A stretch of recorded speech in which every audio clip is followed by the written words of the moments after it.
Welcome to the best small business podcast. This is episode 270, and we're thrilled to bring you this week's topic. Be the good news to your client's bad news. I'm Rich G. And I'm BJ Flagg. And as a business owner,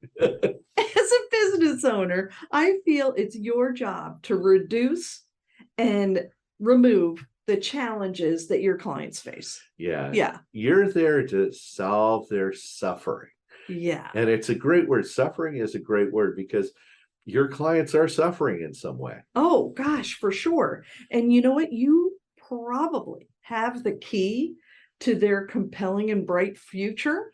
Yeah. And you just need to let it explode first. And that's the funny thing. You have the key, but sometimes they're afraid to open that lock. And so you have to walk them through it. So you are the lighthouse in their business storm. Yeah. You want them to come to you when they're having problems. Right. You want to be that action person. So, hey, our first action is ask questions, listen, and paraphrase. Hardest thing that you're going to be doing in your business career, but sit back and just listen. There will be a whole lot of things said that don't have anything to do with the main issue. And you need to very carefully listen for the signs of what the issues are. Yeah, they call that in coaching the meta conversation. People are going blah, blah, blah, blah, blah. Not to listen what my clients say to me, but I'm listening for what's the meta conversation? What are they really saying? Right. Yeah, the client's usually agitated and probably needing you as just a sounding board to get all of their thoughts out there. It's just this big blah. Yes. Your job is to see the patterns and the real problems and repeat their thoughts that are about the issue back to them. You have to show them, I'm listening and I understand what you're saying.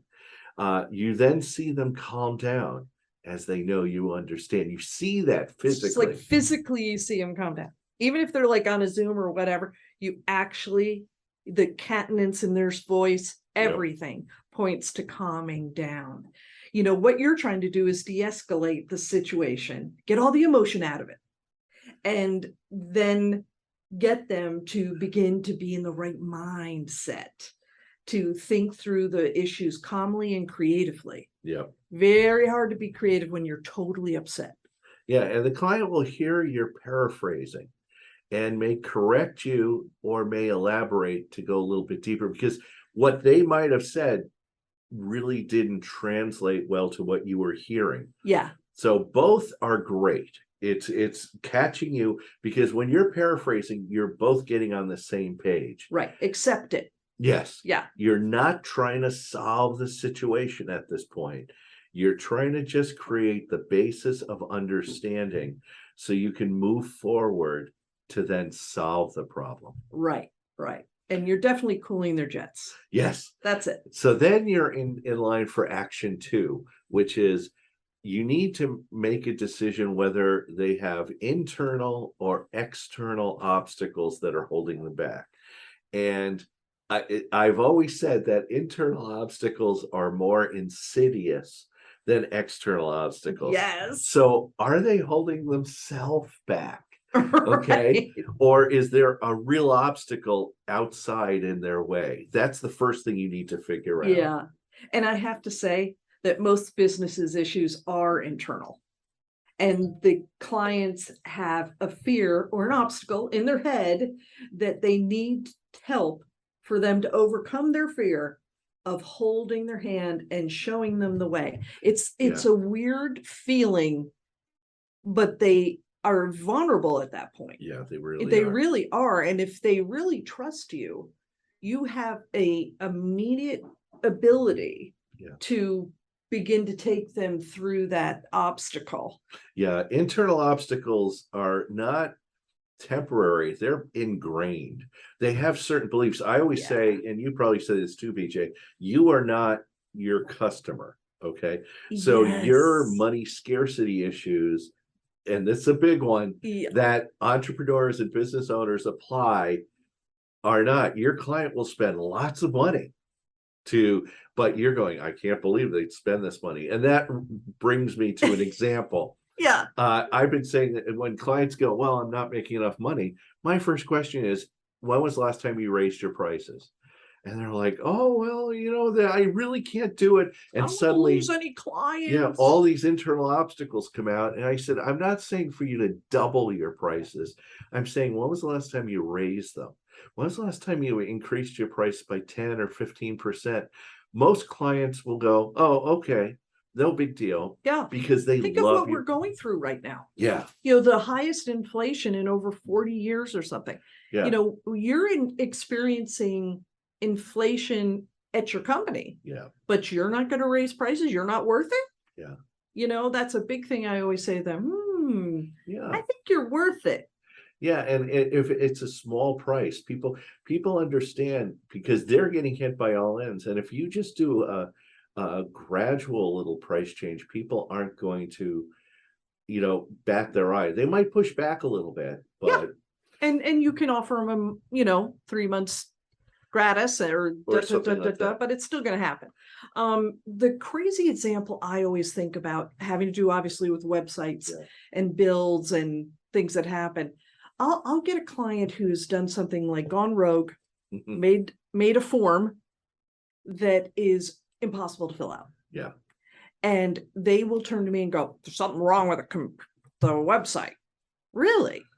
Yeah, I don't understand. I'm not getting any of the responses and people are just, like abandoning it. Yeah. Really? How many questions are on your form?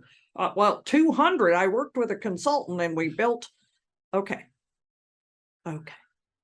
And I walked them through it to find out all they really needed was those top 5 questions. Yeah. That was it. They didn't need the 200.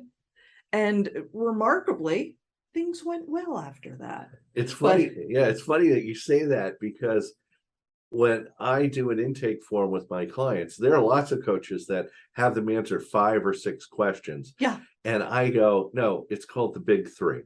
What did you get accomplished this week? What didn't you get accomplished? And what would you like to talk about during our call? That's it. Yeah. That's all I ask. Very simple. Very simple. Very simple.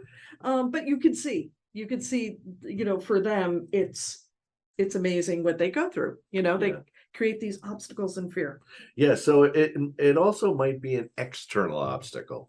And this is where you give them the instruction or ammunition to either blast through that obstacle or go around it. Yeah. And you're saying, look, I'm going to hold your hand during this process. Yeah. So because they might be afraid, but could it be something like a vendor who's got them on the ropes because they've got the only product? It's a vendor. It could be a bad client. It could be, a bad client that's being recalcitrant. It's like, you know what?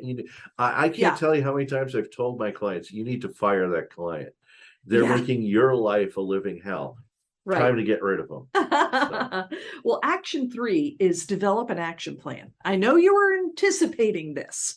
I know you were. But now you have willing collaborators for creating the action plan. The client is in the right space and is seeing so much more clearly and can actively will want to move very quickly toward the solution. You got to cool their jets a little bit and make sure to methodically cover each goal and objective and who might be involved. You really need to kind of slow them down a little because they're getting excited. Yeah. But plan first. They've got the fire under their butt, and now it's like you got to slow them down. You might get pushback from the client on some suggestions. Yeah. But you remember, they experience the problems, and they'll be looking for a smooth transition to the new process. They want a fast solution. Yes. And you need to slow them down and go, no, this took weeks, months, years to become a problem. It's not going to go away in a few hours. That's right. That's right, Rich. And they want it to be their idea. Yeah. And for the client's employees to feel that it was a great solution is on the horizon. Help them through that process. And they'll be so grateful. They Yeah. need to be able to go back to the troops and Yeah. say, guys, This is my idea. this is my idea. Yeah. They own it. And that's where the beginning of their confidence comes back. And So- that's a big thing is, to define what the problems are, but to ask them, well, let's write down some solutions. What do you think you should do? And get them, because the faster that they come up with it, they own it, Yes. they're going to do it. Yeah, for sure. Absolutely. And as with any action plan, make sure you build in contingencies for the future stumbling blocks and also define the successes. Your client and their employees probably need wins to rebuild their confidence and morale. Work it into the plan, and those will be the great benchmarks and warning signs. Yeah. And I want people to feel like, wow. Yeah.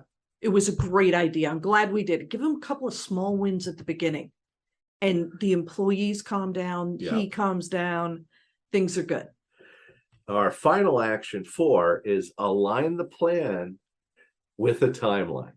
Because a plan is great. You stick it in the drawer and you forget about the plan. Right. But the minute you start plugging the plan items into your calendar, the more it gets done. So a plan is useless if you don't attach it to a timeline and integrate it into your calendar. And assign how much time it will take, who will work on it, who's going to be those action people, and any dependencies that need to be aligned with that action.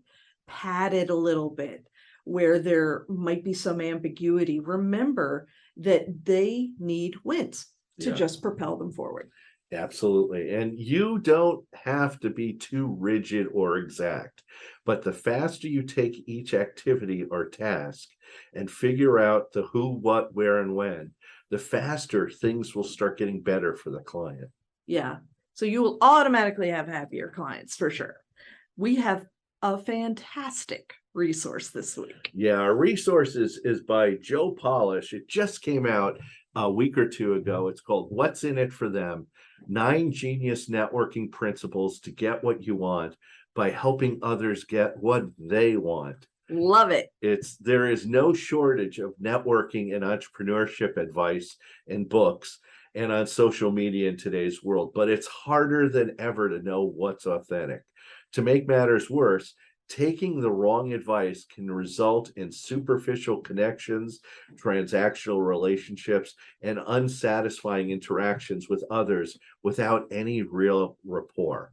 And fortunately, as entrepreneur and marketer extraordinaire Joe Polish had discovered, there's a simple, though sometimes not easy, way out that begins with one question.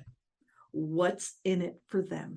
Yeah, Joe faces the problem of personal and professional disconnection head on, offering entrepreneurs a heart and mind expanding guide to deepen your rapport with others, to overcome their intimidation tactics and build character for better results. Yeah.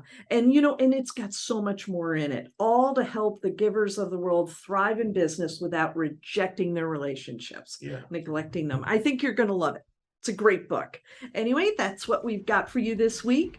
You can reach out to me at newrenew.com, and you can find Rich at richg.com. And thanks to our producer, Richard Scalzo. And have an unbelievable week, and catch you later.